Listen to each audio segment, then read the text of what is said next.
वन्द्यं नारायणं नमस्कृत्य नरं चैव नरोत्तमं देवीं सरस्वतीं व्यासं ततो जयमुदीरये। स्वस्तिस्तु सताम्। देवं नारायणं नत्वा सर्वदोषविवर्जितं नारायणं देवं नारायणं नत्वा सर्वदोषविवर्जितं परिपूर्णं गुरुंष्ठां गीतार्थं वक्ष्यामि लेशतः। समस्तगुणसम्पूर्णं सर्वदोषविवर्जितं नारायणं नमस्कृत्य गीता तात्पर्यमुच्यते। पार्थनैवेह नामुत्र विनाशस्तस्य विद्यते न हि कल्याणकृत् कश्चित् ದುರ್ಗತಿಂ ತಾತ ಗಚ್ಚತಿ. ವಿನಾಶ ಅಂತಂದ್ರೆ ಹೀನ ಯೋನಿಯೋ, ಅಸುರ ಯೋನಿಯೋ, ಅಥವಾ ಬರೀ ಆಗಸದಲ್ಲೇ ತಿರುಗಾಡ್ತಾ ಮತ್ತೊಂದು ಶರೀರ ಪಡೀಲಿಕ್ಕೆ ಮಧ್ಯದಲ್ಲಿ ಅಸ್ಥಿರವಾದ ವೇತರಾಮಯ ಶರೀರದಲ್ಲಿ ಇನ್ನು ಸದ್ಗತಿ ಪಡೆಯದೆ ತಿರುಗುವಂತಹ ವಿನಾಶ ಒಬ್ಬ ಯೋಗದ ದಾರಿಯಲ್ಲಿದ್ದವನಿಗೆ ಎಂದೂ ಕೂಡ ಉಂಟಾಗುವುದಿಲ್ಲ. ಅವನು ಪ್ರಾಮಾಣಿಕವಾಗಿ ಭಗವಂತನನ್ನು ಪ್ರೀತಿಸ್ತಾ ಇದ್ದಾನೆ, ಆದರೆ ಮುಟ್ಟುವ ಕೊನೆಯ ಹಂತದಲ್ಲಿ ಸತ್ಯದಿಂದ ದೂರವಾಗಿದ್ದಾನೆ ಅನ್ನುವಂತಹ ಒಂದು ಅಭಿಪ್ರಾಯವನ್ನು ವ್ಯಕ್ತಪಡಿಸಿ ಅರ್ಜುನ ಅಂಥವರ ಗತಿ ಏನು ಅಂತ ಕೇಳಿದ್ದ. ಮುಂದೇನಾಗತ್ತೆ ಅನ್ನೋದನ್ನು ಈ ಪದ್ಯದಲ್ಲಿ ಹೇಳ್ತಾ, ಪ್ರಾಪ್ಯ ಪುಣ್ಯಕೃತಾಂ ಲೋಕಾನ್ ಉಷಿತ್ವಾ ಶಾಶ್ವತಿ ಸಮ ಶುಚೀನಾಂ ಶ್ರೀಮತಾಂ ಯೋಗಭ್ರಷ್ಟೋ ವಿಜಾಯತೆ.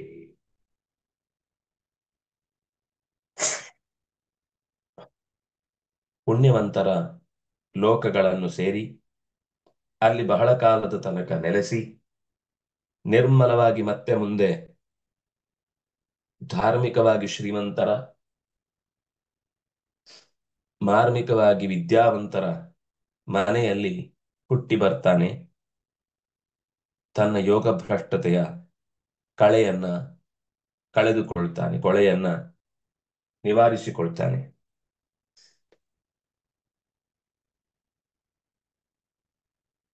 ಪ್ರಾಪ್ಯ ಪುಣ್ಯಕೃತಾಂ ಲೋಕಾನ್, ಕೆಲವರು ಪುಣ್ಯಕೃತಾನ್ ಅಂತ ಹೇಳ್ಬಿಡ್ತಾರೆ, ಆದ್ರೆ ಪುಣ್ಯಕೃತಾಂ ಪುಣ್ಯವಂತರು ಹೋಗಿ ಸೇರುವ ಲೋಕಗಳನ್ನು ಹೋಗ್ತಾನೆ, ಪುಣ್ಯದಿಂದ ಸಿಗುವ ಲೋಕಗಳನ್ನು ಹೋಗ್ತಾನೆ ಅಂತ ಅರ್ಥ. ಪುಣ್ಯಕೃತಾನ್ ಅಂತ ಅರ್ಥ ಮಾಡ್ಕೊಂಡ್ರೆ ಆ ಶಬ್ದದ ಪಾಠ ಆಗಿದ್ರೆ. ಆದ್ರೆ ಹೆಚ್ಚು ಸ್ವರಸವಾಗಿ ಕಾಣುವಂಥದ್ದು ಪಾಪ್ಯ ಪುಣ್ಯಕೃತಾಂ ಲೋಕಾನ್. ಒಂದು ಯೋಗ ಭ್ರಷ್ಟರು ಅಂದ್ರೆ ಏನ್ ಹೇಳಿಕೊಟ್ರು? ಒಂದು ಯೋಗ ಮಾಡ್ತಾ ಇದ್ದವರು ಯಾವುದೋ ಸಂಘದ ದೋಷದಿಂದ ವಿಷಯ ಮೋಹಕ್ಕೆ ಒಳಗಾಗಿ ಜಾರಿದವರು, ಅಥವಾ ಯೋಗಾಭ್ಯಾಸ ಮಾಡ್ತಾ ಇದ್ರು, ಒಂದು ಅನಿರೀಕ್ಷಿತವಾದ ಸಾವು ಅಥವಾ ಆ ಯೋಗದ ದಾರಿ ಪೂರ್ಣವಾಗುವ ಮುನ್ನವೇ ಮುಪ್ಪು ಅವರನ್ನು ಆವರಿಸಿ ದೇಹ ತೊರೆಯುವುದು ಅನ್ನುವ ಎರಡು ರೀತಿಯ ಭ್ರಷ್ಟತೆ ಇದೆ. ಈ ಎರಡನೇದ್ದು ಅಂದ್ರೆ ಈಗ ಮುಪ್ಪಿನಿಂದಾಗಿ ಆಗುವಂತಹದ್ದಾದ್ರೆ ಏನೂ ಮಾಡ್ಲಿಕ್ಕಾಗುದಿಲ್ಲ, ಅದಕ್ಕೆ ಅವನ ಶರೀರ ಇದ್ದದ್ದೇ ಅಷ್ಟು, ಮತ್ತೆ ಮುಂದೆ ಅದು ಮುಂದುವರಿಲೇಬೇಕು. ಮಧ್ಯದಲ್ಲಿ ಅಕಾಲವಾದ ಸಾವು ಅಥವಾ ಅಕಾಲವಾದ ವಿಷಯದ ಮೋಹಕ್ಕೆ ಒಳಗಾದ ಯೋಗ ಭ್ರಷ್ಟರ ಬಗೆಗೆ ಏನು ಉದ್ಧಾರದ ದಾರಿ ಉಂಟೇ? ಅಕಾಲ ಮರಣದಿಂದ ಅವನಿಗೆ ಸಿಗಬಾರದು ಅಂತ ಅದು ಹಾಗಾಯ್ತಾ? ಅಥವಾ ಸಂಘದ ದೋಷವೂ ಕೂಡ ಅವನಿಗೆ ಅವನನ್ನ ಆ ದಾರಿಯಲ್ಲಿ ಮುಂದುವರಿಬಾರದು ಅಂತನ್ನುವ ಕಾರಣಕ್ಕಾಯ್ತಾ? ಅವನಲ್ಲಿ ಪ್ರಾಮಾಣಿಕವಾದ ಜಿಜ್ಞಾಸೆ ಇದ್ದೇ ಅವನು ಆ ದಾರಿಯಲ್ಲಿ ಹೋಗ್ತಾ ಇದ್ದವನು. ಹಳಿತಪ್ಪಿದವರಿಗೂ ಗುರಿ ಮುಟ್ಟುವ ಅರ್ಹತೆ ಇದೆಯೇ ಅಂತ ಅನ್ನುವ ಪ್ರಶ್ನೆಗೆ ಕೃಷ್ಣ ಕೊಟ್ಟ ಸಮಾಧಾನದ ಉತ್ತರ, ಹಳಿ ತಪ್ಪಿದವರಿದ್ದಾರೆ. ಅಜಾಮಿಳ ತನ್ನ ಬದುಕಿನ ಎಲ್ಲಾ ಸೌಖ್ಯಗಳನ್ನ ದೈವಯೋಗ ಅನುಭವಿಸ್ತಾನೆ ದಾರಿ ತಪ್ಪಿದ. ಆದರೆ ಮರಳಿ ತನ್ನ ಆ ತಪ್ಪಿಗೆ ಪಶ್ಚಾತ್ತಾಪವನ್ನ ಪಡೆದು ಪ್ರಾಯಶ್ಚಿತ್ತಗೈದು 10 ವರ್ಷಗಳ ಕಾಲ ತನ್ನ ದೋಷಗಳನ್ನ ಸಿಕ್ಕಿದವರೆಲ್ಲರಲ್ಲೂ ಹಿರಿಯರಲ್ಲಿ ತೋಡಿಕೊಂಡು ತನ್ನನ್ನು ಈ ಪಾಪದಿಂದ ಮುಕ್ತಗೊಳಿಸಬೇಕು ಅಂತ ಎಲ್ಲರ ಸೇವೆ ಮಾಡಿ ಗಂಗೆಯಲ್ಲೇ ಪ್ರಾಣವನ್ನ ತೊರೆದ ಆತನ ಬದುಕು ಕೊನೆಗೆ ಸದ್ಗತಿಯ ಹಾದಿಯನ್ನ ಹಿಡಿಯಿತು.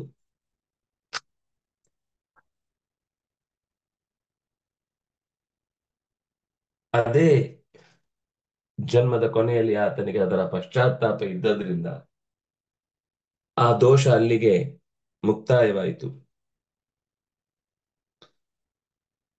ಅರ್ಧದಲ್ಲಿ ಯೋಗ ಸಾಧನೆ ನಿಂತು ಹೋದ್ರೇನು, ಅವರಿಗೆ ಪುಣ್ಯ ಲೋಕಗಳು ಇದ್ದೇ ಇದೆ. ಪುಣ್ಯವಂತರ ಲೋಕಗಳನ್ನ ಪಡೀತಾರೆ. ಪುಣ್ಯವಂತರು ಅಂದ್ರೆ ಪಾಪ ಅಂದ್ರೆ ಗೊತ್ತು, ಎಲ್ರೂ ಮಾಡುವುದು ಹೆಚ್ಚು ಅದನ್ನೇ. ಆದ್ರಿಂದ ಹಾಗೆ ಸ್ವಾರ್ಥದ ಚೌಕಟ್ಟನ್ನ ಮೀರಿ ಲೋಕದ ಹಿತದ ದೃಷ್ಟಿಯಿಂದ ಭಗವತ್ ಪ್ರಜ್ಞಾಪೂರ್ವಕವಾಗಿ ಕರ್ಮ ಮಾಡಿದ್ದೆಲ್ಲವೂ ಕೂಡ ಪುಣ್ಯ ಅಂತ ಅನಿಸುತ್ತೆ. ಪುನಾತೇಹೆ, ಯಾವುದು ಅವನನ್ನ ಶುದ್ಧೀಕರಿಸುತ್ತೋ, ಯಾವುದು ಅವನನ್ನ ಮರಳಿ ಈ ಭೂಲೋಕದ ಕಡೆಗೆ ಬಾರದಂತೆ ತಡೆಯುವಂತದ್ದಿದೆಯೋ ಅದೆಲ್ಲವೂ ಕೂಡ ಪುಣ್ಯ ಅಂತ ಅನಿಸುತ್ತೆ. ಮಾಡಬಾರದ ಕೆಲಸವಾದ್ರೆ ಪಾಪ, ಮಾಡಿ ಅದರ ಫಲದ ನಿರೀಕ್ಷೆ ಇಲ್ಲದೆ ಭಗವಂತನಿಗೆ ಒಪ್ಪಿಸಿದ್ರೆ ಅದು ಪುಣ್ಯ ಅಂತ. ಹೀಗೆ ಪುಣ್ಯ ಪಾಪಗಳ ಲೆಕ್ಕಾಚಾರದಲ್ಲಿ ಆತನಿಗೆ ಭ್ರಷ್ಟತೆಯಿಂದ ಪಾಪ ಬರುವುದಿಲ್ಲ, ಅವನ ಪುಣ್ಯಕ್ಕೆ ಫಲ ಇದ್ದೇ ಇರುತ್ತೆ. ಪುನಃ ಶುಭೇ ಕರ್ಮಣಿ ಅಂತ ಆ ಮೂಲ ಧಾತು ಪುಣತಿ. ಪುಣಧಾತುವಿಗೆ ಯತ್ ಪ್ರತ್ಯಯ ಬಂದಾಗ ಪುಣ್ಯಂ ಅಂತ ಆಗುತ್ತೆ.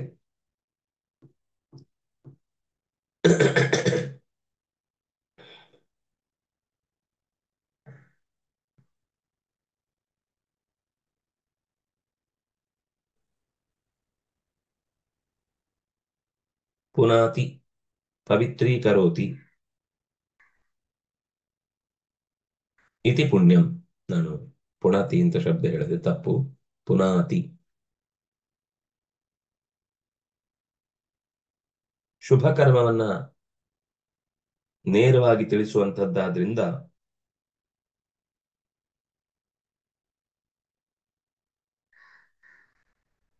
ಪುಣ್ಯವನ್ನ ಮಾಡುವವನು ಒಳ್ಳೆಯ ಕೆಲಸದಿಂದ ವೇದ ವಿಹಿತವಾದ ಕರ್ಮಗಳಿಂದ ಬದುಕನ್ನ ಕಟ್ಟಿಕೊಂಡವನು.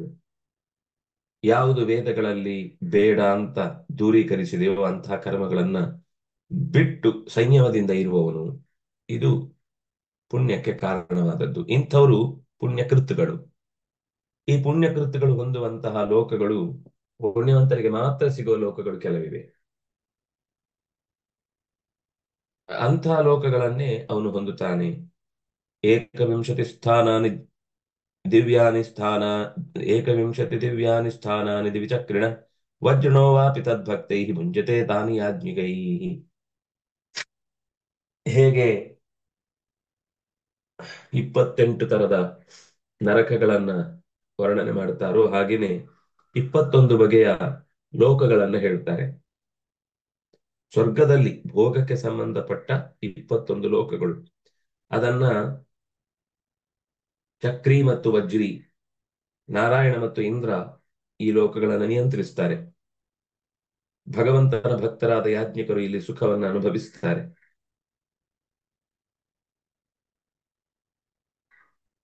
ನಾವು 3 ಲೋಕ, 7 ಲೋಕ, 14 ಲೋಕ ಅಂತ ಹೇಳಿದ್ರೆ ಇವರು ಇನ್ನೂ 7 ಜೋಡಿಸಿ 24 ಲೋಕಗಳು ಅಂತ ನೆನಪಿಸ್ತಾರೆ.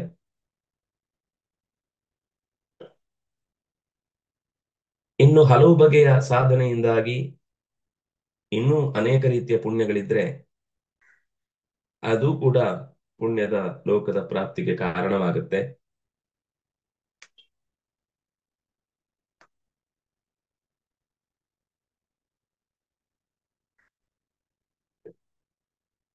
ಉಷಿತ ಶಾಶ್ವತಿ ಸಮಾಹ.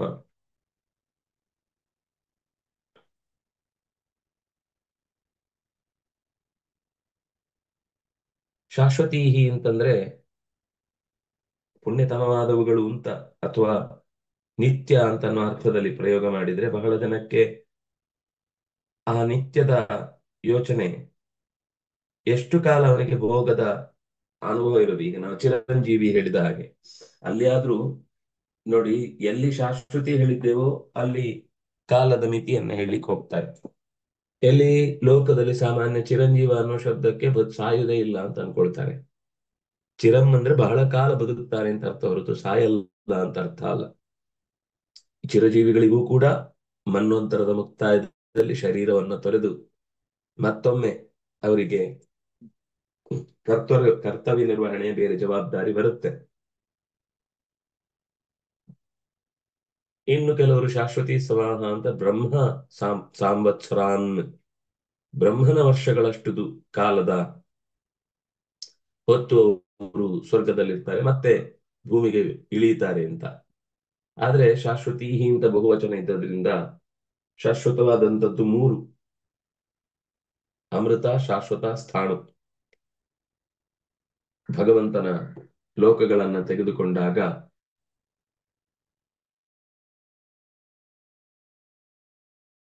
ಇಂಥ ಭಗವಂತನ ಶ್ವೇತದ್ವೀಪ, ವೈಕುಂಠ, ಅನಂತಾಸನಗಳಲ್ಲಿ ಅವರಿಗೆ ವಾಸ ಸಿಗುತ್ತೆ ಅನ್ನೋದು ಕೂಡ ಒಂದು ವಿಶಿಷ್ಟವಾದ ಅರ್ಥವನ್ನ ಇದು ತಿಳಿಸುತ್ತೆ.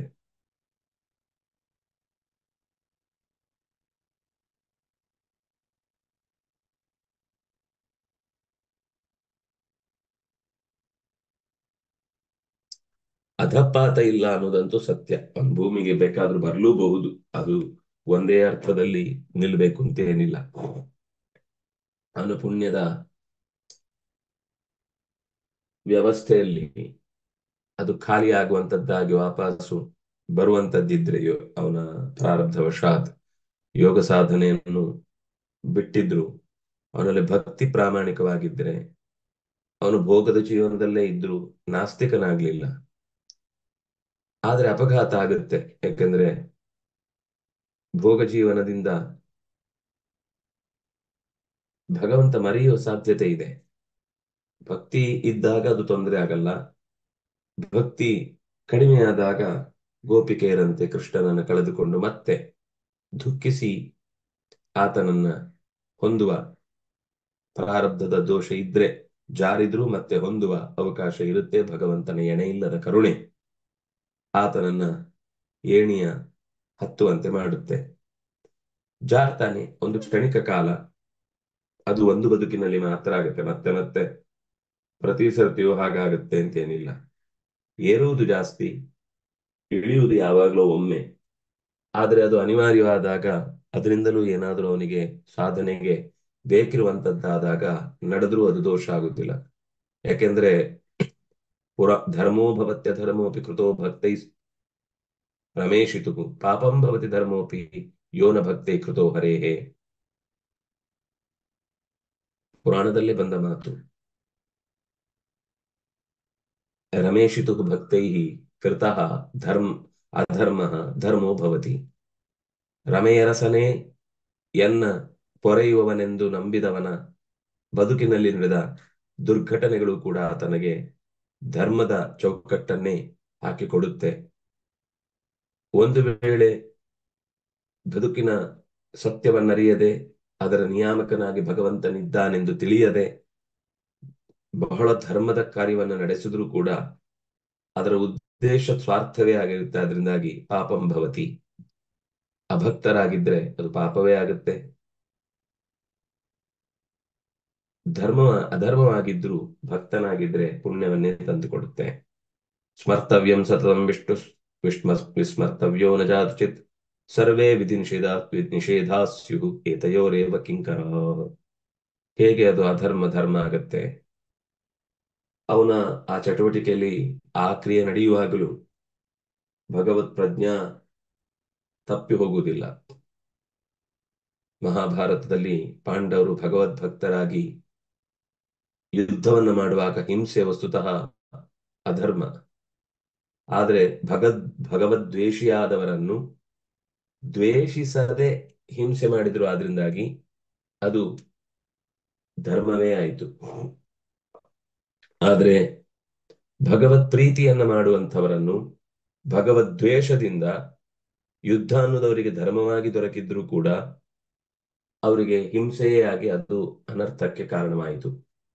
ಹಾಗಾಗಿ ಪುಂಡರೀಕ ಯಾಗವನ್ನ ಮಾಡಿದ್ರೂ ಕೂಡ ದುರ್ಯೋಧನ ಅಧರ್ಮ ಮಾಡಿದ ಅನ್ನುವ ಚೌಕಟ್ಟಿನಲ್ಲಿ ಬಿದ್ದ. ಯುದ್ಧವನ್ನೇ ಪಾಂಡವರು ಮಾಡಿದ್ರು ಕೂಡ ದ್ವೇಷ ಇಲ್ಲದೆ ನಡೆಸಿದ್ರು ಅನ್ನುವ ಕಾರಣಕ್ಕಾಗಿ ಅವರಿಗೆ ಪುಣ್ಯ ಬಂತು. ತುಂಬಾ ಸೂಕ್ಷ್ಮವಾದ ವಿಷಯ ಗಮನಿಸಬೇಕಾದ್ದು ಮತ್ತು ಬಹುಶಃ ಮತ್ತೆ ಮತ್ತೆ ಹೊರಗೆ ಹಚ್ಚಿ ಅರ್ಥ ಮಾಡಿಕೊಳ್ಬೇಕಾದದ್ದು.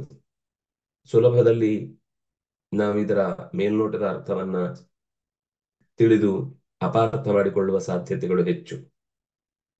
ಒಳ್ಳೆಯ ವೈದ್ಯನನ್ನ ನಂಬಿದ ರೋಗಿ ರೋಗಮುಕ್ತನಾಗ್ತಾನೆ. ವೈದ್ಯರನ್ನೇನ್ ಕೇಳುವುದು, ನನಗೆ ಬೇಕಾದ್ದನ್ನು ನಾನೇ ತಿಂತೇನೆ ಅಂತ ಅಂದುಕೊಂಡವನು ದೇಹದಲ್ಲಿ ಅನಾರೋಗ್ಯ ಹೆಚ್ಚಿ ಸಾಯ್ತಾನೆ. ಆದ್ರಿಂದಾಗಿ ಯಾವುದೇ ಕಾರ್ಯವನ್ನ ಮಾಡುವಾಗಲೂ ಕೂಡ ಅದರ ಹಿಂದೆ ಭಗವಂತನ ಪ್ರಜ್ಞೆ ಇದ್ರೆ ಹೆಚ್ಚು ಶಕ್ತಿ ಅಂತಹ ಕರ್ಮ ಆಗ್ಲಿಕ್ಕೆ ಬಿಡಲ್ಲ. ಆದ್ರೂ ಆಗ್ಲೇಬೇಕಾದ ಪ್ರಸಂಗ ಬಂದ್ರು ನಿನ್ನ ಕಣ್ಣಳತೆಯಲ್ಲೇ ಈ ಕಾರ್ಯ ನಡೀತಾ ಇದೆ, ಇದನ್ನ ನೀನೇ ರಕ್ಷಿಸ್ಬೇಕು ಅಂತ ಒಪ್ಪಿಸಿ ಅದನ್ನು ಮುಂದುವರಿತಾನೆ. ಅದರಿಂದಾಗಿ ಅವನಿಗೆ ಆ ದೋಷದ ಕೆಟ್ಟ ಪ್ರಭಾವ ಅಂಟುವುದಿಲ್ಲ. ಅಜಾಮಿಳ ತಪ್ಪು ಮಾಡಿದ್ದ, ಆದ್ರೂ ಉದ್ಧಾರ ಆದ. ವಿಷಮಪ್ಯಮೃತಂ ಕ್ವಚಿತ್ ಭವೇದಮೃತಂ ವಾ ವಿಷಮೀಶ್ವರೇಚ್ಛಯ, ಕಾಳಿದಾಸನ ಮಾತು.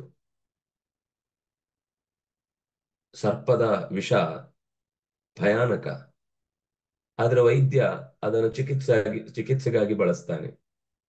ಕೆಲವು ದೇಹದ ಕೊಳೆಯನ್ನ ಕಳೀಲಿಕ್ಕೆ ಅದನ್ನೇ ಬಳಸಿ ಕೊಳೆಯನ್ನ ತೆಗಿಲಿಕ್ಕಾಗಿ ಉಪಯೋಗಿಸ್ತಾರೆ. ಕೆಲವೊಮ್ಮೆ ಅಮೃತ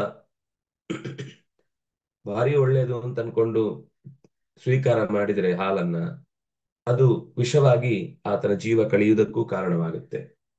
ಹಾಗಾಗಿ ಅಮೃತವೂ ವಿಷವಾದೀತು, ವಿಷವೂ ಅಮೃತವಾದೀತು. ಭಗವಂತ ಅವನ ಪರವಾಗಿದ್ದಾಗ ವಿಷ ಅಮೃತವಾಗುತ್ತೆ, ಪರವಾಗಿಲ್ಲದೆ ಇದ್ದಾಗ ಅಮೃತವೇ ವಿಷವಾಗುತ್ತೆ. ಹಾಗಾಗಿ ಅದೇ ರೀತಿ ಪಾಪವೂ ಪುಣ್ಯವಾಗಬಹುದು, ಪುಣ್ಯವೂ ಪಾಪವಾಗಬಹುದು. ಸೌಭರಿ ಮಹಾ ತಪಸ್ವಿ. ಆತ ಮೀನಿನ ಪ್ರಣಯದ ಘಟನೆಯಿಂದ ವಿಚಲಿತನಾದ. ಸಂಸಾರದ ಸೌಖ್ಯವನ್ನು ಅನುಭವಿಸಬೇಕು ಅಂತ ಅನ್ನಿಸ್ತು. 50 ಹುಡುಗಿಯರ ಕೈ ಹಿಡಿದ ಮಾಂಧಾತ್ರೆಯನ ಮಕ್ಕಳು. 50 ಬಗೆ ಬಗೆಯ ದೇಹಗಳನ್ನು ತೊಟ್ಟು ಒಟ್ಟಿಗೆ ಅವರನ್ನ ತನ್ನ ಬದುಕಿನ ಜೊತೆಗೆ ಸೇರಿಸಿಕೊಂಡ.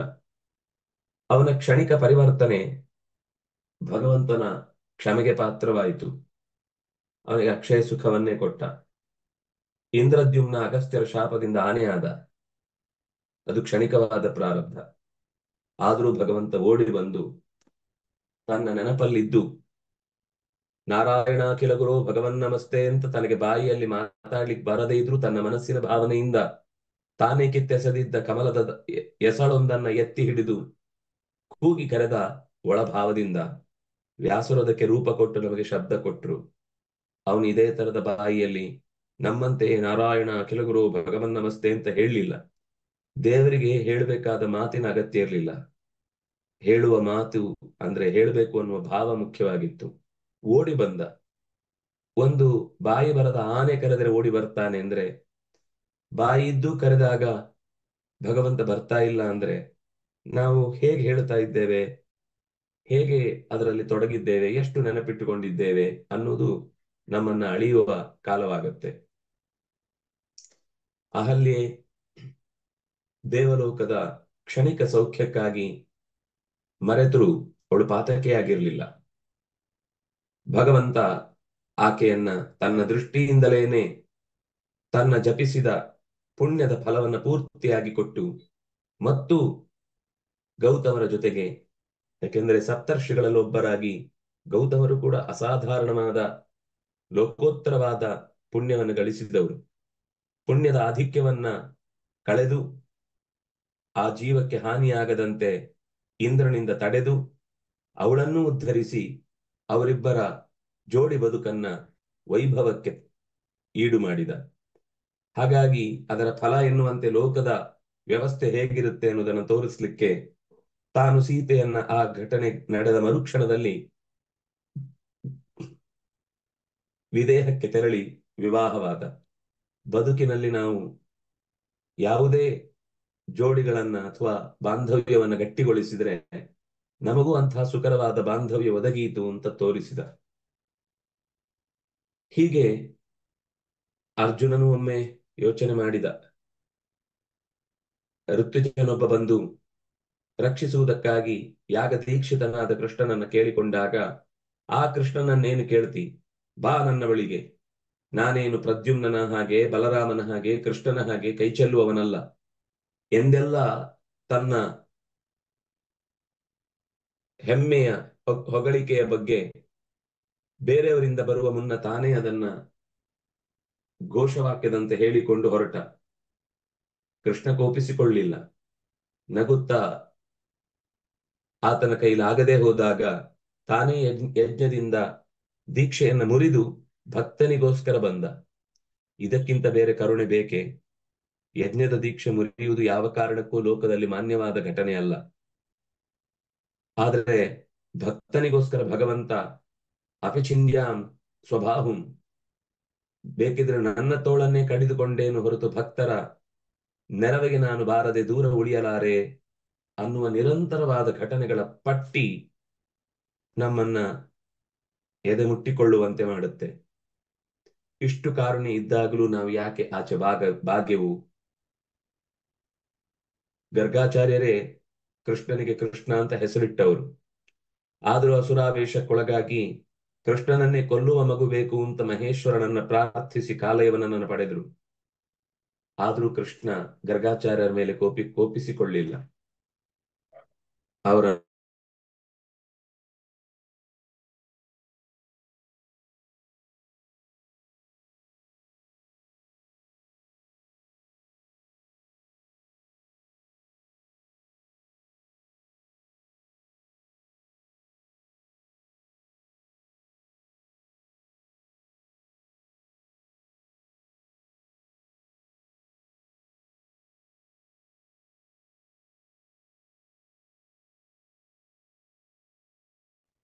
ಸೂಚಿಸಿದ.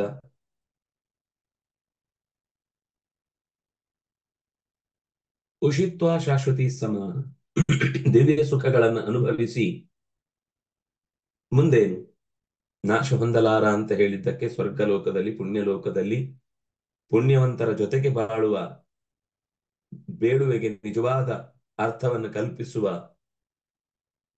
ರೀತಿ ಮುನ್ನಡೆಸಿದ. ಶುಚೀನಾಂ ಶ್ರೀಮತಾಂ ಗೇಹೆ, ಶುಚಿಯಾದ ತ್ರಿಕರಣದಿಂದಲೂ ಶುದ್ಧವಾದ ನಡೆವುಳ್ಳವರು ಶುಚಿಗಳು. ಶುದ್ಧವಾದ ಮಾತು, ಶುದ್ಧವಾದ ನಡೆ, ಶುದ್ಧವಾದ ಚಿಂತನೆ, ಇದು ಶುಚಿಗಳು, ಪರಿಶುದ್ಧಿಯ ತಾರವನ್ನೇರಿದವರು. ಅಂಥವರ ಮನೆಯಲ್ಲಿ ಹುಟ್ಟಿದಾಗ ಬಹಳ ಸಲೀಸಾಗಿ ಶ್ರೇಯಸ್ಸಿನ ದಾರಿಯನ್ನು ಹಿಡಿಯುವುದು ಸುಲಭವಾಗುತ್ತೆ.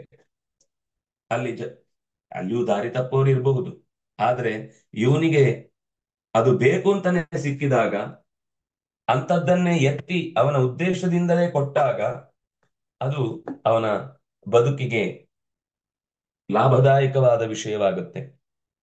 ಚಕ್ರವರ್ತಿಯಾಗಿ ಬೆಳೆಯಬಹುದು. ಋಷಭದೇವನ ಮಗನಾಗಿ ಭರತ ಅನುಭವಿಸಿದ ಪುಣ್ಯ ಚಕ್ರವರ್ತಿಯಾಗಿ ಮೆರೆದ.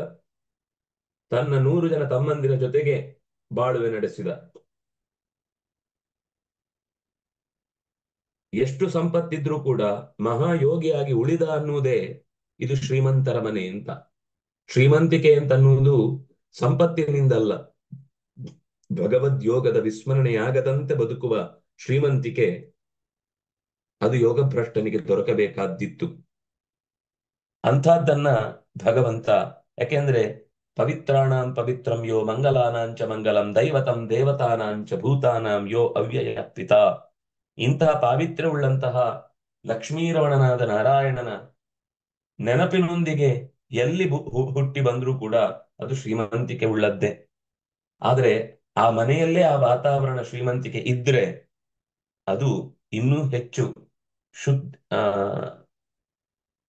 ಬೆಳವಣಿಗೆಯ ಓಘಕ್ಕೆ, ವೇಗಕ್ಕೆ ಬಲವನ್ನು ಕೊಡುತ್ತೆ.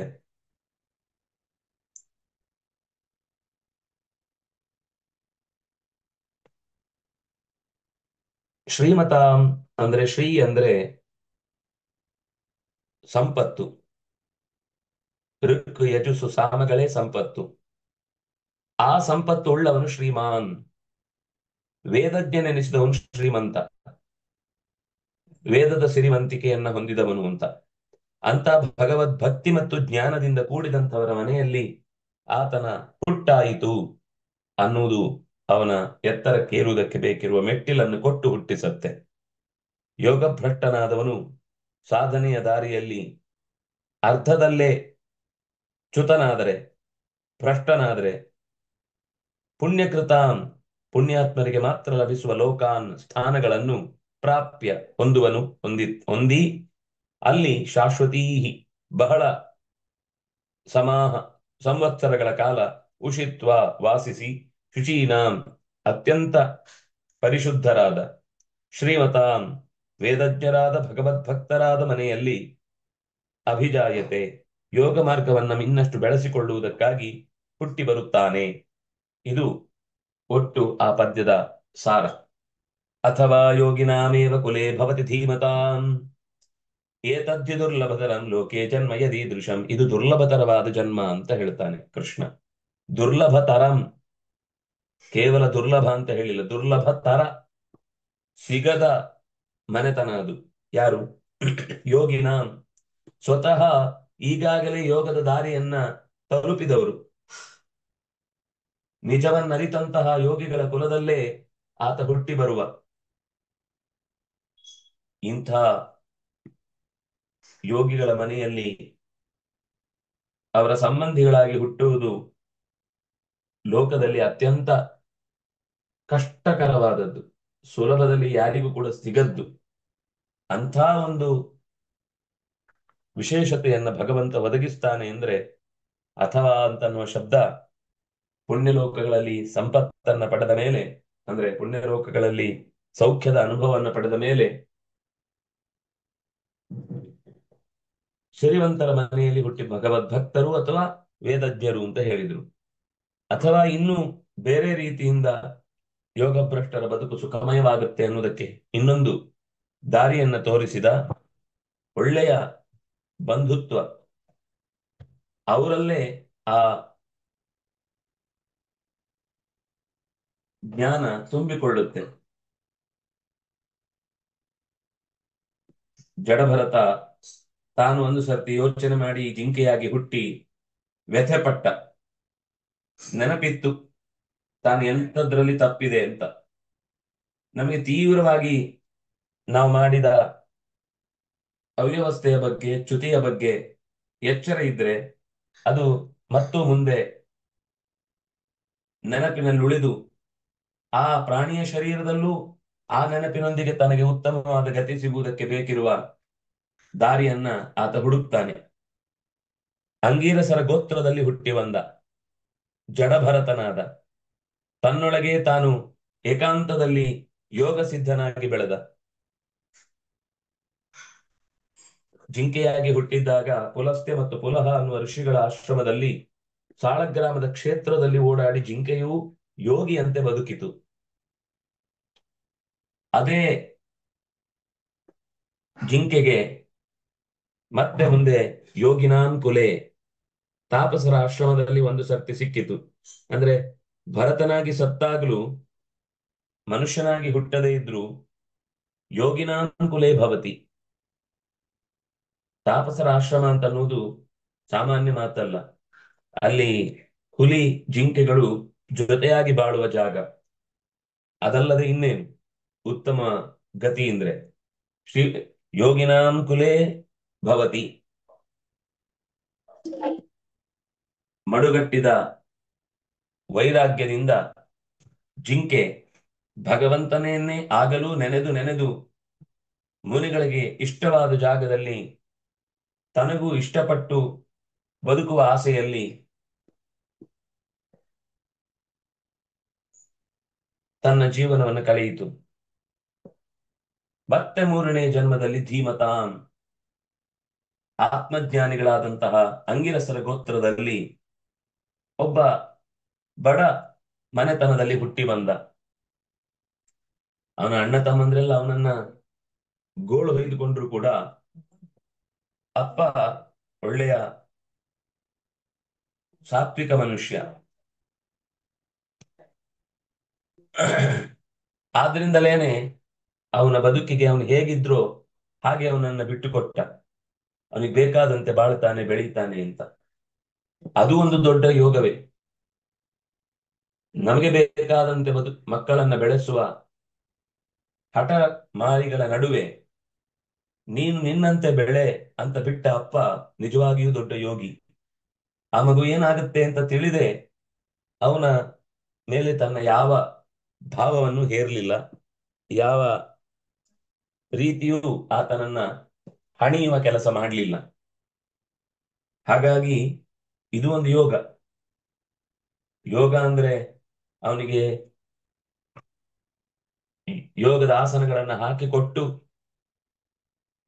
ಧ್ಯಾನ ಪ್ರಾಣಾಯಾಮದಿಗಳನ್ನ ಹೇಳಿಕೊಟ್ಟು, ಹೀಗೆ ಕುಂಡಲಿನಿಯನ್ನು ಜಾಗೃತಗೊಳಿಸಿಕೊಡ್ಬೇಕು ಅನ್ನುವುದಷ್ಟೇ ಯೋಗ ಅಲ್ಲ. ಅದು ಯೋಗದ ಸಿದ್ಧತೆ ಅಷ್ಟೇ. ಆ ಸಿದ್ಧತೆಯನ್ನ ಮಾಡಿದರ ಪರಿಣಾಮವೇ ಬದುಕು ಹೇಗ್ ಬಂದ್ರೂ ಸ್ವೀಕರಿಸ್ತೇನೆ ಅಂತ ಅನ್ನುವ ಯೋಗ.